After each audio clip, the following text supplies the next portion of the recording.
But at this point in time, we are joined by Mr. Ashvin Parekh.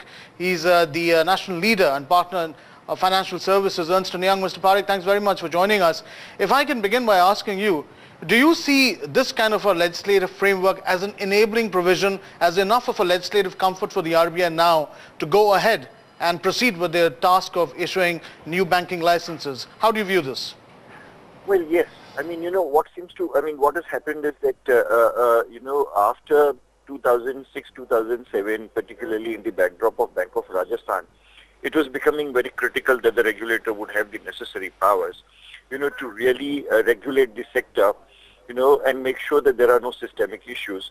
Those powers are well now provided in the new amendment. And so to that extent, the regulator is far more well equipped. I mean, he's got far more powers, he's empowered to really do all that. So he would be in a position now to frame the guidelines and to start the process of, on one side, issuing the guidelines, issuing the new licenses, and B, also in case of existing banking companies, he would be in a much better position, to really step in, regulate if he finds that there are any inconsistencies or irregularities.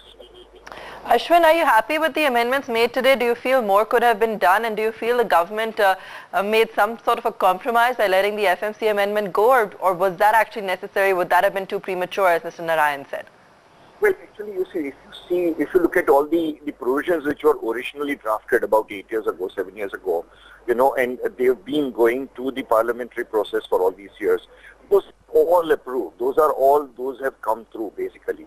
So some of the additional ones which were incorporated, particularly those on commodity futures, and those are not as critical perhaps as the ones on voting rights on M&A, and more significantly on empowering the regulator to really look at the governance, the board performance, and the bank's performance, basically.